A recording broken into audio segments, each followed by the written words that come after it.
गुरु प्यारी सात संगत जी, सभी को प्यार भरी राधा स्वामी जी। संगत जी, आज की जो साखी हम आपको सुनाने जा रहे हैं, यह बड़े महाराज जी ने एक सत्संगी को सुनाई थी, क्योंकि उस सत्संगी के मन में शांति नहीं थी। एक बार व्यास में सेवा चल रही थी। सेवा करने के बाद संगत बाबा जी से सवाल जवाब करने लगी, तो एक सत्संगी ने बाबा जी को एक सवाल किया कि बाबा जी, मेरे मन में शांति नहीं है। वह सत्संगी पहली बार सेवा पर आया था। तो बाबा जी ने एक साखी के माध्यम से उसे सत्संगी को समझाया। तो संगत जी, साखी को आप अंत तक जरूर सुने जी, ताकि आपका परमात्मा के बारे में अच्छी तरह से जान सके। बाबा जी ने उस सत्संगी को साखी के माध्यम से समझाया कि बेटा, एक इंसान के पास बहुत धन संपत्ति, बहुत बड़ी हवेली और नौकर चाकर थे, पर फिर भी उसके मन में शांति नहीं थी। वह अमीर आदमी एक साधु संत के पास गया और उन्हें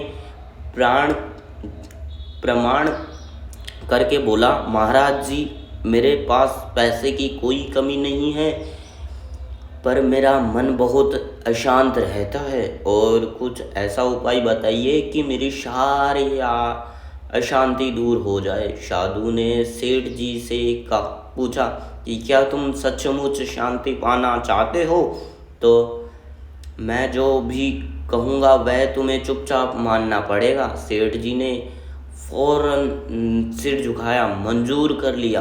उस साधु ने सेठ जी को बार बार सख्त धूप में बैठा दिया और स्वयं अपनी कोठी के अंदर छाँव में जाकर बैठ गए। गर्मी के दिन थे। सेठ जी का गर्मी से बहुत बुरा हाल हो गया था। उसको अब बहुत गुस्सा भी आया, पर वह चुपचाप बैठा रहा। शाम को सेठ जी को बहुत ही सदा लंगर, सूखी रोटी और दाल खाने की दी गई। दूसरे दिन साधु ने उसे कहा, सेठ जी, आज तुम्हें दिन भर खाने को कुछ नहीं मिलेगा, क्योंकि आज तुम्हारा व्रत है। सेठ यह बात सुनकर चुपचाप रहा, लेकिन भूख के मारे दिन भर सेठ के पेट में चूहे कूदते रहे। अन्न का एक भी दाना भी उसके मुंह में नहीं गया था, लेकिन उसने देखा कि साधु ने उसके सामने बैठकर बड़े आनंद से हलवे, पूरी और भोजन किया। सेठ सारी रात परेशान रहा, उसके एक पल भी नींद नहीं आई। वह सोचता रहा, यह साधु तो बड़ा ही स्वार्थी है, यह मुझे क्या शांति देगा। तीसरे दिन सवेरे ही उसने अपना बिस्तर बांधा और चलने को तैयार हो गया।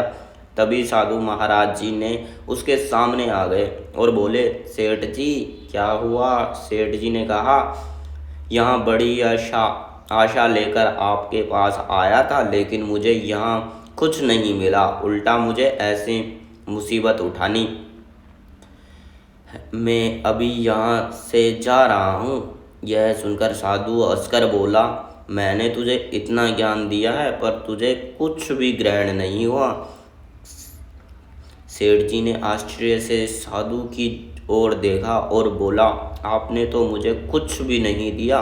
साधु ने कहा, सेठ जी, पहले दिन जब तुझे धूप में बिठाया था और खुद छाया में बैठा रहा, मैंने तुझे बताया कि मेरी छाया तुम्हारे किसी काम नहीं आ सकती। जब मेरी बात तुम्हारी समझ में नहीं आई, तो दूसरे दिन मैंने तुझे भूखा रखा और खुद खूब अच्छी तरह हलवे पूरी का खाना खाया। उसके मैंने तुझे समझाया कि मैं पेट नहीं भर सकता। सेठ, याद रखो, मेरी साधना से तुझे कुछ नहीं मिला। परमात्मा एक ऐसी राह है जो जहाँ मंजिल तक पहुँचाने के लिए खुद ही यात्रा करनी पड़ती है। मैं तुझे रास्ता बता सकता हूँ, लेकिन उस रास्ते पर चलना तुझे ही है। खुद ही होगा। जैसा धन तुझे खुद अपनी मेहनत से कमाया है, वैसे ही शांति भी तुझे अपने ही पुरुषार्थ से कमाई द्वारा ही है मिलेगी। यह सुनकर सेठ जी की आंख खुल गई और उसे अपनी मंजिल तक पहुंचने का रास्ता भी मिल गया। भाई, सेठ जी की आंखों तो खुल गई, लेकिन हमारी आंखें कब खुलेगी? हम भी एक पूर्ण गुरु मिला हुआ है, क्या हम उसे बताए हुए मार्ग पर चल रहे हैं? क्या हम उसे उपदेश को समझ रहे हैं? नहीं तो अपनी हमारी आंखें बंद ही है। इसलिए इन आंखों को खोलो और महापुरुषों द्वारा बताए गए रास्ते पर चलो। उस मार्ग पर चले हुए नाम और शब्द की कमाई करो। एक बात यह याद रखो कि आप उसी का फल मिलेगा जो आपके द्वारा की गई कमाई होगी, क्योंकि महापुरुष कितना भी पहुंचा हुआ हो, क्यों ना हो, उसकी कमाई उसको मिलेगी, हमें नहीं। हमें तो वह कमाई हम हासिल होगी जो हमने भजन सिमरन पर बैठे के है। अगर हम भजन सिमरन बैठे ही नहीं, कुछ कमाया ही नहीं, तो हमें हासिल भी कुछ नहीं होगा। बाबा जी की सत्संग में फरमाते है कि कोई भी महापुरुष कितना भी पहुंचा हुआ हो, क्योंकि ना होगा उसका फायदा उसको ही है, किसी और शिष्य को उसका फायदा नहीं हो सकता जब तक हम अपनी कमाई खुद नहीं करें। इसलिए सब कुछ त्याग कर थोड़ा भजन सिमरन और नाम की कमाई पर भी दो समय मत गवाओ।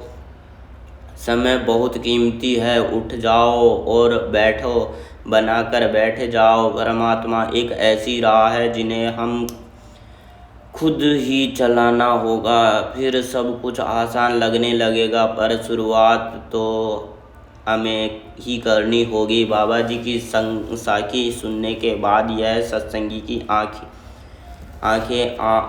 से आंसू आने लग गए। उसे समझ आ गया कि बाबा जी ने क्या कहना चाहते हैं। उसको अंदर से शांति महसूस होने लगी। तो संगत जी, यह थी हमारी आज की साखी। हम आपके लिए ऐसी रूहानी साखी लेकर आते रहते हैं, इसलिए आप साखी रोजाना सुनने के लिए हमारे चैनल को सब्सक्राइब करें और हमारे यह वीडियो अच्छी लगे तो वीडियो को लाइक करें और आपके रिश्तेदार और फ्रेंड्स में यह साखी शेयर कीजिए। राधा स्वामी जी।